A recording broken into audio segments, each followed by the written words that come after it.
Hi guys, everyone. Welcome to this interesting podcast. जहाँ पे we are talking to Anuj Gupta. He's the head of commodities and currencies at HDFC Sky. He's got more than 18 years of experience in the stock market, commodities, and forex trading. Mein. Anuj is also known for his insight and market analysis and expert research. We have all seen him on a famous TV channel and basically in the media sector. He's very well known for his insights on the market. He frequently appears on financial news channels and shares his knowledge on market trends, trading strategies, and investment opportunities. इनके जो भी नजरिए है उसके basis के लोगों ने काफी फायदा बनाया and they been able to generate very good returns just from his expertise in the market. We are very happy to have you, Anuj, here. Welcome to our podcast. Just tell me about क्या चल रहा है market में, what is going on, and what's your view on the market. Thanks to invite me here. Actually, market is very volatile. As we are very closer to end of year 2024, so market become a very volatile. We have started with a very good note in the markets, even for the commodity side, for the equity side, all segment performed well. After the 6 month, now we have seen a very volatility as we have seen the decision of federal side, they will cut interest in September. So as far as concerned that market is very volatile, तो लोग क्या कर रहे हैं कि धीरे धीरे एक कंसर्न हो रहे हैं कि मार्केट कहाँ जाएगा. So even not on equity, लोग अब गोल्ड सिल्वर की तरफ भी देख रहे हैं, क्योंकि हमने देखा कि इन लास्ट 6 मंथ्स में गोल्ड ने हाई बनाया, सिल्वर ने हाई बनाया, इनफैक्ट निफ्टी ने भी हाई बनाया. तो now everybody is very looking toward the market. क्या मार्केट का क्या हाल होगा, या मार्केट का क्या ट्रेंड होगा, या मार्केट किस साइड डायरेक्शन लेगा, चाहे वो कमोडिटी हो, चाहे वो इक्विटी हो, चाहे वो इवन करेंसी हो. करेंसी भी हमने देखा कि ऑलमोस्ट रुपी लाइफ टाइम लो लेवल पे ट्रेड कर रहा है. डॉलर इंडेक्स आप देखेंगे तो एक साल के निचले स्तरों पे ट्रेड कर रहा है. तो मार्केट जो है, चाहे किसी भी सेगमेंट को देखें, every segment is become on a life time high kind of thing, जहां पर अब लोग, ये इन्वेस्टर जो है, वेट कर रहे हैं कि नया स्टेप क्या हो सकता है, और एवरीबडी इज कीन कि मार्केट का क्या मूवमेंट हो सकता है. तो हमने देखा कि रिसेंटली जिस तरह की इकोनॉमिक डेवलपमेंट्स हैं, क्योंकि सितंबर is the most awaited month, because इस मंथ में फेडरल रिजर्व जो है वो इंटरेस्ट रेट कट कर सकता है. ऐसा कंसेशन आ रहा है कि 86% they will cut interest rate. So people are looking कि इंटरेस्ट रेट कट होता है तो क्या इकोनॉमीज में होगा. और जिस तरीके से हम पिछले लगातार 4 सालों से after the Covid Jio political tension देख रहे हैं, वो एस्केलेट हो रही है डे डे बाई डे. कोई वहां पर सीज फायर नहीं दिख रहा है, हालांकि सीज फायर की हम बातें जरूर हो रही हैं, बट सीज फायर नहीं हो पा रहा है. तो उसकी वजह से देख रहे हैं कहीं ना कहीं जो एक माहौल है वो अनसर्टेनिटी का माहौल बन गया है. तो that's why people are looking toward the international market, how they will perform, how the central banks will perform, how they will keep economy in their hand. And people are also looking कि international market में किस तरीके का माहौल बनेगा, क्योंकि अभी इस सिचुएशन में खड़े हैं जहां से मार्केट किसी भी डायरेक्शन में जा सकता है. हालांकि अगर आप इंडियन मार्केट्स की बात करेंगे या इन्वेस्टमेंट की बात करेंगे, it's increasing day by day. We are earlier we are talking about only about the FIIs. Now we are looking toward the FIIs or DIIs also, and retail investor also.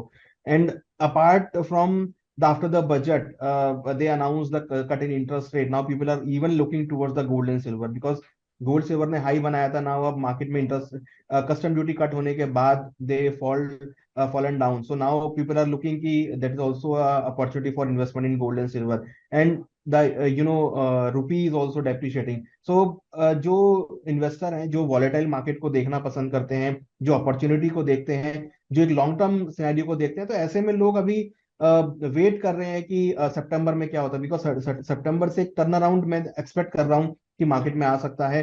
Market एक नए direction की तरफ जा सकता है, जहां पर अच्छी खासी वॉलिटिलिटी देखने को मिलेगी. बिकॉज जो इन्वेस्टर हैं, उनको ये मैटर नहीं करता कि आप कहाँ इन्वेस्टमेंट कर रहे हैं, उनको मैटर ये करता है कि कहाँ पर वॉलिटिलिटी है. Because when you talk about a derivative product, options, future, so now for the option in future the volatility is major concern. So volatility अगर मार्केट में रहेगी, so everybody will try to earn the money from the market. So अब जो concern है वो है कि आप, क्योंकि मार्केट अगर स्टेबल हो गया तो nobody will earn the money from the market, but अगर मार्केट वॉलेटाइल होगा तो everybody try to earn the market. और अगर देखिए मार्केट में वॉल्यूम इंक्रीज होते हैं जब वॉलिडिटी होती है, तो अगर वॉलिडिटी होगी तो आई एक्सपेक्टिंग कि अच्छा खासा वॉल्यूम भी आने वाला है. और इनफैक्ट अगर आप देखेंगे तो भारत में फेस्टिवल सीजन भी स्टार्ट होने वाला है. तो ऐसे में जनरली जो लोग नहीं ट्रेड करते हैं, या फिर जो लोग ट्रेड करते हैं, वो सब अपने नई नई मुहूर्त ट्रेडिंग भी स्टार्ट करते हैं. तो मुझे लगता है कि आने वाले जो 6 महीने हैं, that's are very important for the market. और जो 6 महीने के बाद हम देखेंगे मार्केट का, that is a new market, that will B new market. इस इंटरव्यू में आगे बढ़ने से पहले सबसे बड़ी प्रॉब्लम ट्रेडर की क्या होती है कि जिस दिन मार्केट वॉलेटाइल होता है उस दिन काफ़ी सारे ट्रेड्स होते हैं और जितने आप ट्रेड्स लोगे उतना आपका ट्रांजैक्शन कॉस्ट पड़ेगा। एंड इसी प्रॉब्लम को सॉल्व करने के लिए इंडिया में एक अमेजिंग ब्रोकर है जिसका नाम है ट्रेडेक्स लाइव। ये है जीरो ब्रोकरेज प्लेटफॉर्म एंड यही नहीं, ये 500x तक का आपको मार्जिन देता है। मतलब अगर आप मार्केट में 1000 रुपये लेके आए हो तो मतलब आप 5 लाख रुपए तक की ट्रेडिंग कर सकते हो। इस प्लेटफॉर्म के थ्रू आप Indian market, US market, commodity market and crypto currency market भी ट्रेड कर सकते हो। एंड इंपॉर्टेंट चीज़ क्या है, इनके यहाँ पे इंस्टेंट विड्रॉवल सिस्टम है, मतलब विद इन 30 मिनट्स आपका पैसा आपके अकाउंट में आ जाएंगे। एंड इनकी कस्टमर सर्विस तो लाजवाब है, 24/7 आपको इनका कस्टमर सपोर्ट मिलेगा। So yes, if you are someone who is looking for a good broker, the link for this Tradex broker is in the description. So Anuj, ये बोला जाता है ना कि मार्केट ओवर कुक्ड हो चुका है, काफ़ी जा चुका है, तो आप इसमें मानते हो या आपको लग रहा है कि अभी हम we have just started in the rally mode? See, अगर हम बात करें, क्योंकि अगर आप इंटरनेशनल मार्केट की बात करेंगे तो डाउ अपने नए मोड में ट्रेड कर रहा है, काफी सालों के बाद वो नए हाइस पर आया है। और अगर आप इंडियन मार्केट की बात करेंगे तो definitely we are on a on a positive wave, with the positive waves. But yes, definitely कहीं ना कहीं थोड़ा ओवरकुक लगता है मार्केट की, हाँ थोड़ा बहुत ओवरकुक है। बट हाँ, जिस तरीके से इन्वेस्टमेंट मार्केट में आ रहा है, जिस तरीके से नए इन्वेस्टर मार्केट में आ रहे हैं, जिस तरीके से मनी मार्केट में आ रहा है, और जिस तरीके से ऑप्टिमिस्टिक व्यू मार्केट में है, तो मुझे लगता नहीं है कि ज्यादा कोई आपको ओवरकुक्ड वाली सिचुएशन फील होगी। हाँ, हो सकता है कि मार्केट थोड़ा कंसोलिडेट करेगा, और ये एक हेल्दी मार्केट की निशानी भी है। अगर एक मार्केट बढ़ रहा है और अगर थोड़ा कंसोलिडेट होता है तो that will be a good opportunity कि आप एक कंसोलिडेशन के बाद जो नया रैली आएगा उसमें आप पार्टिसिपेट कर सकते हैं। जनरली हम देखते हैं कि एक रैली में लोग मिस आउट कर जाते हैं कि हम नहीं ट्रेड कर पाए, हम उस रैली का हिस्सा नहीं बन पाए, तो दे आर अवेटिंग। तो मुझे लगता है कि जो एक कंसोलिडेशन अभी चलेगा, या फिर जो कंसोलिडेशन आएगा, या फिर जो एक नया मूड मार्केट का आएगा after interest rate, after globalisation जो हम देख रहे हैं, और ग्लोबल में अगर एक अनसर्टेनिटी खत्म होती है तो एक नया चैप्टर मार्केट में है। क्योंकि अभी अगर आप देखेंगे तो इस रैली में चाइना ने पार्टिसिपेट नहीं किया है अभी तक। चाइना अभी भी आप देखेंगे स्लो डाउन के साइड में है। यूरोप की अगर बात करेंगे तो यूरोप भी उतने लेवल पे पार्टिसिपेट नहीं कर पाया, क्योंकि यूरोप के अंदर भी हम देख रहे हैं कि कहीं ना कहीं थोड़ा स्लो डाउन का सिचुएशन है। इवन जापान ने अपने इंटरेस्ट रेट इंक्रीज किया, तो that is also expected to participate in the market. तो अभी तो बहुत कुछ आना बाकी है, सभी इकोनॉमिक्स की तरफ से आना बाकी है, तो हो सकता है कि थोड़ा बहुत कंसल्टेशन देखने को मिले। बट एक्सपेक्टिंग कि आने वाले टाइम में आपको even across the set class आपको अच्छी खासी मूवमेंट देखने को मिलेगी। सो लॉन्गर टर्म व्यू बोल सकते हैं कि मार्केट में स्ट्रेंथ रहनी चाहिए बट थोड़े बहुत डिप आ सकते हैं। हाँ, देखिए, डिप मुझे लगता है कि वो हम देखते भी हैं। अभी हमने देखा कि अगर आप इक्विटी मार्केट की बात करें तो वहाँ डिप्स देखने को मिले थे। गोल्ड अगर आप देखेंगे तो अपने हाई से करीबन 6,000 पॉइंट करेक्ट हुआ है। सिल्वर की अगर बात करें तो करीबन 15,000 पॉइंट सिल्वर भी करेक्ट हुई है। इंपॉर्टेंट आप देखिए, क्रूड का प्राइस जो जनवरी में $90 के आसपास था, आज देखे तो $69 के आसपास है, तो वहां भी करीबन $20 की गिरावट आ चुकी है। तो जो कमोडिटीज इन्फ्लेशन को कैच करती हैं, जो इन्फ्लेशन को अट्रैक्ट करती हैं, वो कमोडिटी अब हम देखें तो ईयर लो पे लेवल पे चल रही है। तो कहीं ना कहीं इन्फ्लेशन भी आगे हमें लगता है कंट्रोल होता हुआ दिखाई देगा। तो हो सकता है कि थोड़ा बहुत आपको डिप देखने को मिले, या अगर मैं बोलूँ कि that kind of just like a profit booking, हो सकता है कि लोग अपना प्रॉफिट बुक करें, लिख लें, तो वहां से फिर आपको अगेन अप्रोच देखने को मिलेगी। तो हम देख सकते हैं कि जो जिस तरीके से कमोडिटी मार्केट, क्योंकि जनरली इन्फ्लेशन की कंसर्न हम बात करते हैं तो कमोडिटी मार्केट हम सबसे पहले कंसीडर करते हैं। तो अगर आप देखेंगे क्रूड जिसमें सबसे बड़ा रोल प्ले करता है, क्रूड के प्राइस आप देखेंगे तो 1 साल के लोअर लेवल पर है। एडिबल ऑयल्स के प्राइस हम देखेंगे तो काफी निचले स्तरों पर है। एग्रीकल्चर कमोडिटी में भारत में अच्छा खासा मानसून हमने देखा है, तो इस बार एकरेज बढ़ने की संभावना है, प्रोडक्शन बढ़ने की संभावना है। तो ओवरऑल अगर आप देखेंगे तो इंडिया के परस्पेक्टिव से, इवन ग्लोबल के परस्पेक्टिव से आपको अच्छा खासा प्रोडक्शन देखने को मिलेगा। तो इन्फ्लेशन तो कंट्रोल होने वाला ही है। अगर इन्फ्लेशन कंट्रोल होगा तो definitely that will B positive for the market. Right, right. एक हमारे जैसे काफ़ी सारी ऑडियंस है जो कि एकदम नए हैं मार्केट में, they want to venture into commodity market, but कुछ एक होता है ना कि बेसिक कॉन्सेप्ट्स क्लियर नहीं है। जैसे एक एग्जांपल वो पूछते हैं कि what are the main commodity जो इंडिया में ट्रेड होती है, या फिर कौन से एक्सचेंजेस के थ्रू वो ट्रेड होती है, बिकॉज ऐसा माना जाता जानते हैं कि एमसीएक्स और एनसीडीएक्स दो एक्सचेंजेस ऑफ कमोडिटीज। सो थोड़ा लाइट थ्रू कर सकते हैं इसके पे, कौन से कमोडिटीज किस तरह के एक्सचेंज पे होते हैं? देखिए, अभी इंडिया में दो एक्सचेंजेस हैं, एमसीएक्स और एनसीडीएक्स। तो MCX stand for multi commodity exchange, and NCDEX for national commodity derivative exchange. तो बेसिकली अगर एज पर द नेचर अगर हम बात करें, तो अगर किसी को इंटरनेशनल कमोडिटी में ट्रेड करना है जो कि इंटरनेशनल लिस्टेड है, जैसे गोल्ड, सिल्वर, मेटल्स हो गए, कॉपर, जिंक, लेड, या फिर एनर्जी सेगमेंट हो गया, क्रूड ऑयल, नेचुरल गैस, तो these are all listed on MCX. But जहां तक बात है एग्रीकल्चर कमोडिटी की, तो एनसीडीएक्स वहां पर है। तो एग्रीकल्चर में अगर ट्रेड करना है तो एनसीडीएक्स इज देयर, एमसीएक्स में अगर ट्रेड करना है, आपको इंटरनेशनल कमोडिटी में ट्रेड करना है तो MCX is there. So these are the two exchanges. Simple है, जैसे एनएससी बीएससी है वैसे ही एमसीएक्स एनसीडीएक्स है। इंटरनेशनल में काम करना है तो एमसीएक्स, अगर आपको हेजिंग करनी है, आर्बिट्राज करना है, ट्रेडिंग करनी है, इन्वेस्टमेंट करना है इंटरनेशनल कमोडिटीज में, डिलीवरी लेनी है इवन, तो एमसीएक्स में कर सकते हैं। और similar kind of thing agri के लिए एनसीडीएक्स है। अच्छा, तो एग्री और नॉन एग्री में से डिवीजन आ जाता है। Yes. Correct. And fair price is a concept जो हर कोई बात करता है मार्केट में, फेयर प्राइस बहुत इंपॉर्टेंट होता है। तो आप किस बेसिस पे फेयर प्राइस डिटरमाइन करते हो कमोडिटी के? See, commodity is a very big subject, और जो कि पूरे वर्ल्ड वाइड यूज होता है। अगर आप देखेंगे तो commodity market is bigger than equity market, अगर आप पूरे वर्ल्ड और ग्लोबल को हम देखें। तो जो कमोडिटी के प्राइस होते हैं वो टोटली डिमांड एंड सप्लाई पर इम्पैक्ट करते हैं। जैसे कि लेट्स से एग्जांपल की अगर आप देखेंगे तो आज के टाइम में क्रूड के प्राइस नीचे करेक्ट हो गए हैं, क्योंकि जो सप्लाईज है क्रूड की वो बहुत इंक्रीज हो गई हैं। डिमांड अगर आप देखेंगे तो इंडिया से भी कम है, यूएस में भी कम है, यूरोप में भी कम है, इंडिया की तरफ से भी कम है, चाइना की तरफ से भी कम है। तो डिमांड कंसर्न, क्योंकि हम शिफ्ट हो गए हैं ईवीज के ऊपर, या हमने अपने पेट्रोल में हम अब इथेनॉल मिलाने की बात कर रहे हैं, तो डिमांड जो है वो India is the biggest consumer. तो ऐसे में अगर डिमांड कम होगा तो डेफिनेटली भी इम्पैक्ट, तो इम्पैक्ट वो दिख रहा है कि उसका प्राइस नीचे आना स्टार्ट हो गया। अगर अगर आप गोल्ड की बात करेंगे तो सेंट्रल बैंक गोल्ड को बाय कर रहा है, इन्वेस्टर गोल्ड को बाय कर रहे हैं, चाइना ने अच्छा खासा अपने पोर्टफोलियो में गोल्ड को ऐड किया सेंट्रल बैंक्स ने। तो डिमांड की वजह से हमने देखा कि जो गोल्ड का प्राइस था वो स्काई रॉकेट हुआ और लाइफ टाइम हाई पर आया। तो कहीं ना कहीं डिमांड सप्लाई जो है मेजर फैक्टर है, वो कमोडिटी को सपोर्ट करता है, कमोडिटी के लिए इंपॉर्टेंट होता है। कमोडिटी बेसिकली इज फिजिकल, इसमें कोई ऐसा नहीं है कि आपने कोई ऐसे आप ट्रेड में कर रहे हो जो आपने कभी देखा ही नहीं, जैसे क्रिप्टो करेंसी हमने कभी देखा ही नहीं उसको, is all virtual. But commodity है रियलिस्टिक, जिसको आप परचेज करते हो, जिसको आप कंज्यूम करते हो। तो इसका मेन जो फैक्टर है वो है डिमांड एंड सप्लाई। अगर जहां डिमांड होगा, जहां ये इफेक्ट होगी किसी भी तरीके से, इसके प्राइस में आपको फ्लक्चुएशन देखने को मिलेगी। तो इसलिए जब भी हम किसी कमोडिटी को ट्रैक करें, उसकी डिमांड सप्लाई को जानना, उसकी डिमांड सप्लाई को समझना बहुत इंपॉर्टेंट है। अगर हमने डिमांड सप्लाई के फैक्टर को समझा तो दैट विल बी कि हमने 90% उस कमोडिटी को अचीव कर लिया। करेक्ट। जैसे पहले जैसे अपने इक्विटी सेगमेंट में एफएनओ काफी ट्रेड होता है, and normally FNO was introduced as a hedging instrument जब स्टार्ट हुआ रहा। तो सिमिलर ट्रेंड कमोडिटी में देखा जाए, बिकॉज कमोडिटी भी हेजिंग इंस्ट्रूमेंट का यूज होता है, but is it also traded right now speculation के तौर पे? ये देखिए, कमोडिटी में जनरली, क्योंकि it's related with the physical segment right, तो कमोडिटीज में अगर हम बात करें तो सारी कमोडिटी फिजिकल में अवेलेबल है। सपोज अगर कोई स्पाइस का ट्रेडर है, कोई स्पाइस का एक्सपोर्टर है, he needs to hedge their price, because अगर वो स्पाइस को हेज नहीं करेगा तो प्राइस फ्लक्चुएशन की वजह से that might be face a loss. Just like a jeweller, jeweller अगर सपोज किसी के पास 100 kg का स्टॉक पड़ा है, he need to hedge their 100 kg stock. तो क्योंकि प्राइस बहुत जल्दी फ्लक्चुएट होता है, तो प्राइस को फ्लक्चुएट को मैनेज करने के लिए ही नीड्स टू हेज।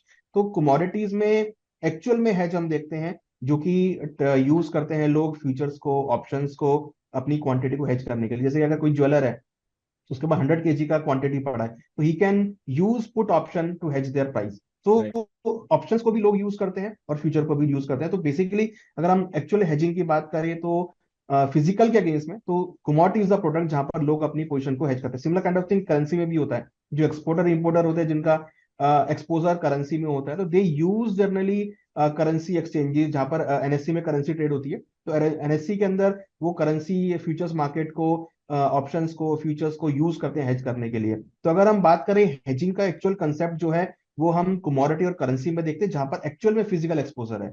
तो हेजिंग जो है और एक्सचेंजेस के through, that is a beautiful product जिसको लोग यूज भी करते हैं। हमने बहुत सारे ज्वेलर से मिले हैं जो 1 ग्राम भी बिना हेज किए नहीं रहते, और कई ऐसे एक्सपोर्टर भी हमने देखे हैं जो जैसे ट्रांजेक्शन होती है they hedge their currency exposure और they are actually mitigate the risk. तो मार्केट में जब भी हम आते हैं, एक्सचेंजेस में या फ्यूचर्स मार्केट में, तो हमारा मेन ऑब्जेक्टिव होता है कि अपने रिस्क को किस तरह मिटिगेट करें।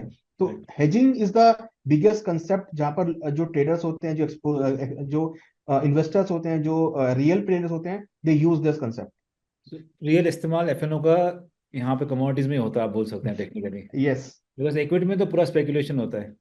Yes right. यस, इक्विटी में तो पूरा स्पेकुलेशन होता है, या यू कैन से कि लोग अपने व्यू बेस्ड ट्रेडिंग ज्यादा करते हैं या टेक्निकल चार्ट बेस्ड ट्रेडिंग करते हैं। बट कमोडिटी भी ऐसा होता है कि लोग टेक्निकल एनालिसिस के बेस पर या वॉलिडिटी के बेस पर ट्रेड करते हैं। बट जनरली जब भी हम कमोडिटी या करेंसी की बात करते हैं तो उसमें बहुत सारे कंसेप्ट और ऐड हो, डिमांड सप्लाई उसमें ऐड हो जाता है।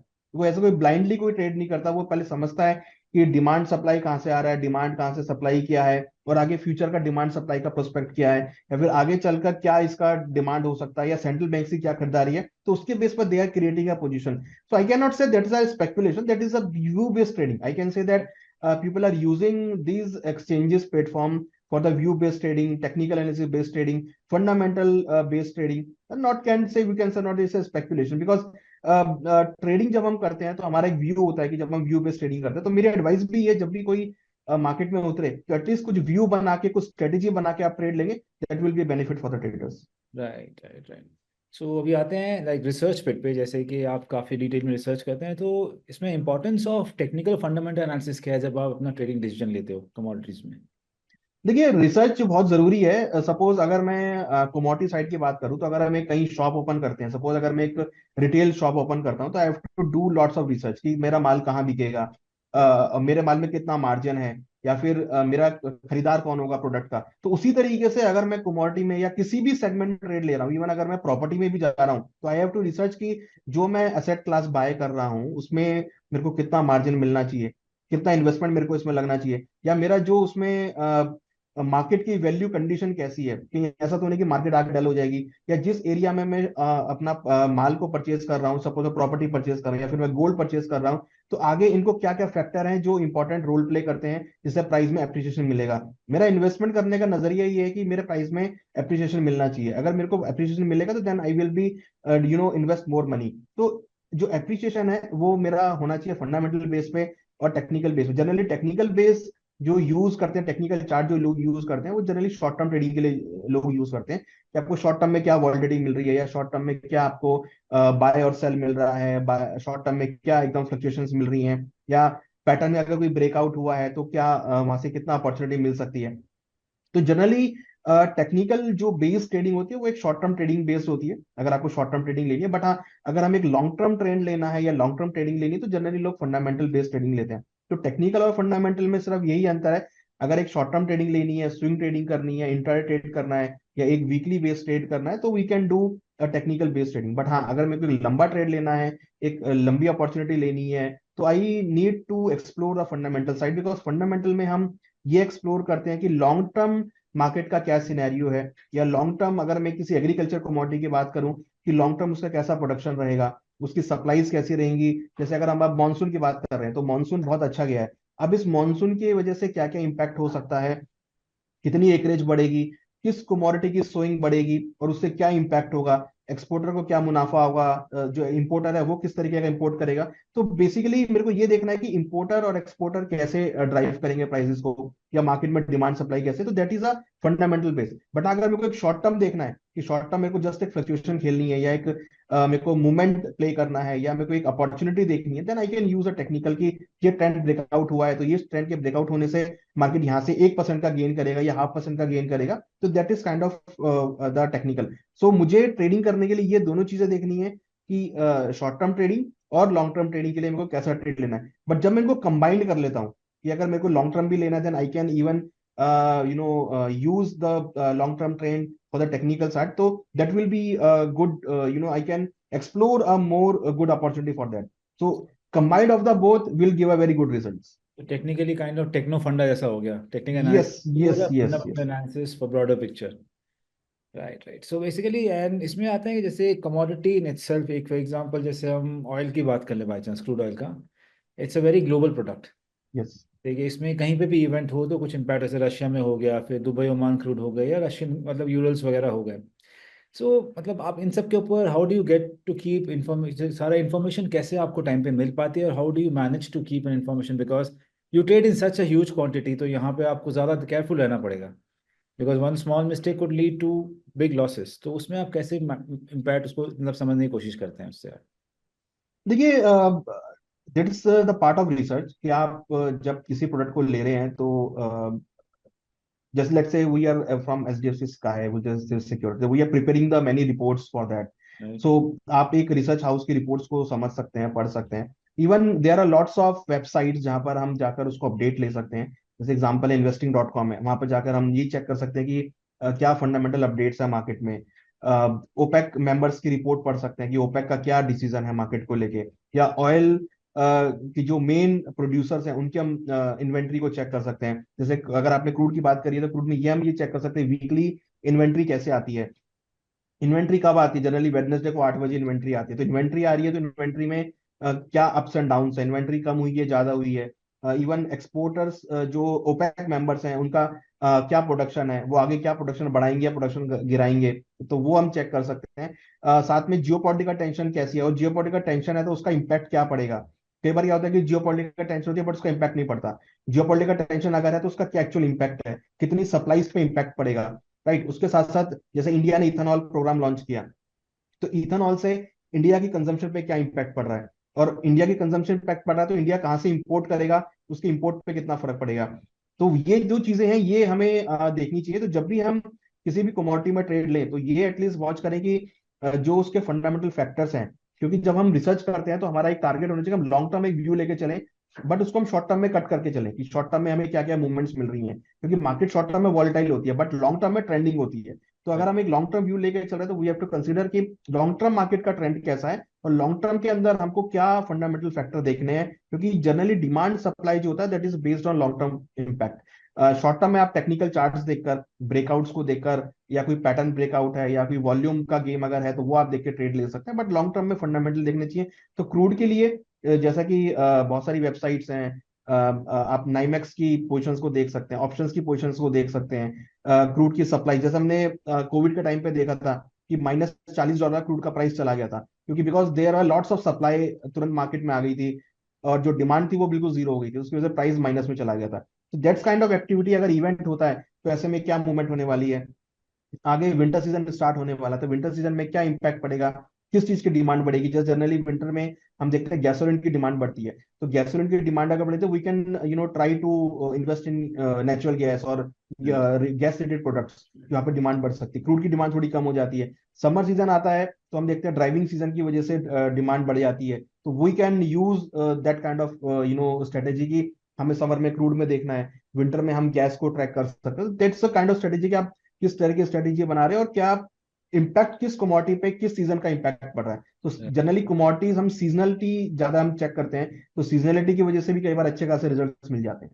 राइट, एंड जैसे मैं by chance if I want to get into commodity trading, किसी को घुसना हो बाय चांस, सो न्यूज़ के डिफरेंट सोर्सेज क्या हो सकते हैं उनके लिए? मतलब कोई स्पेसिफिक ऐप यूज़ करते हो या फिर कहीं कोई स्पेसिफिक हैंडल वगैरह जो फॉलो कर सकते हैं यूजर्स? देखिए, जो हमारा स्काई का ऐप है उसको डाउनलोड कर सकते हैं। उसमें हम सब रिकमेंडेशंस आती हैं। जनरली जो ट्रेडर्स होते हैं उनके लिए रिकमेंडेशन बहुत इंपॉर्टेंट होती है, जहां पर हम buy sell stop loss target देते हैं, जिसके थ्रू वो इन्वेस्टमेंट ट्रेडिंग कर सकते हैं। उसके अलावा ट्विटर चैनल से हमारे, उसको भी सब्सक्राइब कर सकते हैं। हमारे टेलीग्राम चैनल से उसको भी सब्सक्राइब कर सकते हैं। ये एचडीएफसी के प्रोडक्ट्स हैं जहां पर आपको पूरी अपडेट मार्केट नॉलेज मिलती है। इसके अलावा कुछ ओपन सोर्सेज भी हैं, जैसे investing.com है, जिसको आप डेली बेसिस पर चेक कर सकते हैं। investing.com के बारे में तो मैं ये कहता हूँ कि अगर आप कहीं ड्राइविंग कर रहे हैं, आपको अगर मार्केट खुलने से 5 मिनट पहले भी टाइम मिलता है, you can just explore 5-6 important top news, तो आपको वहाँ पे डिटेल्स मिल जाती है कि वर्ल्ड वाइड क्या हुआ है। क्योंकि हम इक्विटी मार्केट में 3:30 बजे क्लोज होते हैं, कमोडिटी मार्केट में तो 11:30 बजे बंद होते हैं, तो 11:30 से लेकर मॉर्निंग में क्या रहा, you can catch it from the investing.com। तो ये फ्री वेबसाइट है जहाँ पर हमें पढ़ना चाहिए, समझना चाहिए, और डेफिनेटली रिसर्च रिपोर्ट जो हैं उनको भी जरूर देखना चाहिए। मार्केट खुलने से पहले रिसर्च रिपोर्ट हम पब्लिश करते हैं, उन रिसर्च रिपोर्ट्स को जाकर एक्सप्लोर कर सकते हैं। वहां पर अच्छे अच्छे आइडियाज मिलते हैं क्या ट्रेड लेना है। और मार्केट खुलने से पहले थोड़ा होमवर्क करना बहुत जरूरी है कि मार्केट का व्यू कैसा है, आपके इंपॉर्टेंट लेवल्स कौन से हैं, जिससे कि आप पूरे दिन की ट्रेडिंग को एक अच्छे तरीके से आप परफॉर्म कर सकें। राइट, एक क्वेश्चन है जो बेसिकली मेरे लिए खुद बहुत ग्लैरिंग है, बिकॉज जैसे आपने स्टार्ट में बोला कि commodity market is much bigger than what equity market और वॉट एवर इट इज, पर इसकी पॉपुलैरिटी इंडिया में उतनी नहीं हुई जितनी होनी चाहिए थी। Is yes. It because there is a like blind window होते हैं जिससे हम 11:30 बंद हो जाते हैं रात को, but the global market works till 3:30 a.m. and they start at 5 a.m. again.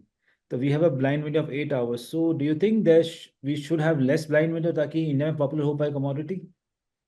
देखिए, इंडिया में अगर आप देखेंगे तो बहुत बड़ा एरिया है जहां पर कमोडिटी मार्केट ट्रेड होता है। जैसे कि आप अगर मंडीज की बात करेंगे तो एवरी एपीएमसी मार्केट जहां पर कमोडिटी ट्रेड होता है।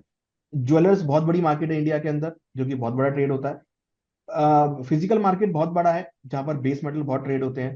राइट, रॉ मार्केट बहुत बड़ा है जहां पर मार्केट ट्रेड होता है। तो कमोडिटी मार्केट अगर आप एज अ होल देखेंगे तो बहुत बड़ा मार्केट है इंडिया के अंदर, इक्विटी से भी बहुत बड़ा मार्केट है। बट अगर फ्यूचर्स मार्केट की बात करेंगे तो यहाँ पर थोड़ा सा हम अट्रैक्शन कम देख रहे हैं ड्यू टू सम चार्जेस। अभी हमने देखा था 2011 में सीटीटी लगा था मार्केट में, उसके बाद फ्यूचर्स मार्केट का वॉल्यूम ड्राई हुआ था। बट हाँ, अगर आप देखेंगे 2020 के बाद जब फ्यूचर्स ऑप्शंस मार्केट लॉन्च हुआ तो अब अगेन एक्सचेंज का वॉल्यूम जो 3 लाख करोड़ के ऊपर जाता हुआ दिखाई दे रहा है। तो वॉल्यूम इंक्रीज हुआ है। फ्यूचर्स मार्केट में वॉल्यूम अभी भी थोड़ा सा कम है, बट हाँ ऑप्शंस के अंदर हमने बहुत अच्छा एक टर्न अराउंड आते हुए देखा है। जहां पर हमने देखा कि due to crude oil options, natural gas options, gold silver options की वजह से काफी अट्रैक्शन इंक्रीज हुआ है। तो थोड़ा सा अवेयरनेस है जो कि भारत में अभी भी कमोडिटी के लिए, फ्यूचर्स मार्केट के लिए पर्टिकुलर लोगों के माइंड में नहीं है। दूसरा है कि लोग ये समझते हैं कि इट्स अ मार्जिन ट्रेडिंग, तो मार्जिन भरना पड़ेगा फिर आप ट्रेड ले सकते हो। तो इंडिया के अंदर अगर आप देखो जनरली लोग पेमेंट करके पूरा अमाउंट उठाना चाहते हैं। मींस अगर आप किसी को बोलो कि भैया आप ये पूरा अमाउंट देके आप पूरी क्वांटिटी उठा लो, तो they are very ready to pay to hold the quantity. But generally क्या होता है, फ्यूचर्स मार्केट में एक्सपायरी की वजह से they can not hold the position. थोड़ा फियर होता है कि पोजीशन कट जाएगी, या मार्जिन कॉल्स की वजह से। तो वो थोड़ा सा फियर है जिसकी वजह से हमने देखा है कि जो वॉल्यूम है वो थोड़ा कम हुआ मार्केट में। थोड़ा सा लोगों का इंटरेस्ट कम रहा। बट हाँ, कहीं ना कहीं अब दोबारा से अट्रैक्शन वापस आ रहा है, क्योंकि जैसे जैसे मार्केट की वॉलिडिटी बढ़ रही है लोगों में, अब धीरे धीरे दिख रहा है कि ये भी एक ऑप्शन है ट्रेड करने के लिए। तो जो नई जनरेशन मार्केट में आ रही है वो यहाँ पर अब धीरे धीरे इसको मार्केट को देख रही है, एक्सप्लोर कर रही है। हमने देखा है रिसेंटली एक्सचेंज के यूसीसी भी बढ़े हैं, क्लाइंट क्रेडिट एक्सचेंज भी बढ़े हैं, क्लाइंट क्रेडिट भी बढ़े हैं, वॉल्यूम भी मार्केट के अंदर इंक्रीज हुआ है। तो इट शोज कि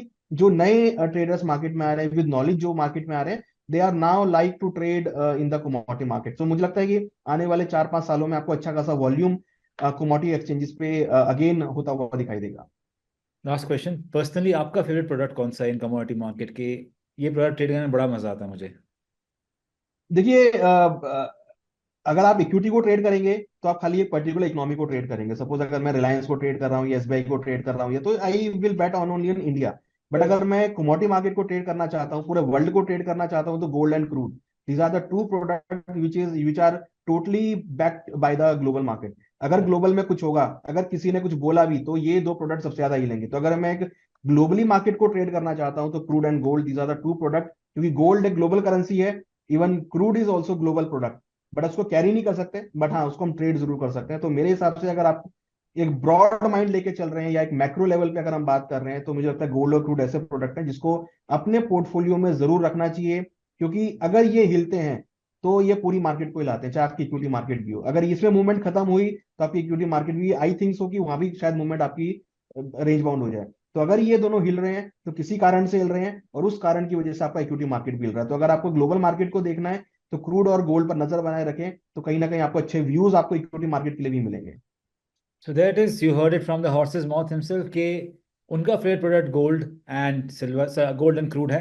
and for reasons obvious, because वो चाहते हैं कि अगर आपको रियली ग्लोबल मार्केट ट्रेड करना है जिससे न्यूज़ इम्पैक्ट हो, तो this is the right market. And ये products are difficult to manipulate the prices, because इतना बड़ा मार्केट है, कैसे मैनिपुलेट करोगे? 2-4 हज़ार करोड़ की तो वैल्यू नहीं है इसके अंदर। So that is it. Thank you so much, Anuj ji, for thank sparing you. time for us. I know it's a busy schedule, but you've been kind enough to give us some time, share your valuable insights, and we are happy to have you. Hopefully, we'll again meet sometime in future and discuss some other aspect of commodity market and even the global financial market. Thank you so much, Anuj ji. Thank you very much, thanks a lot.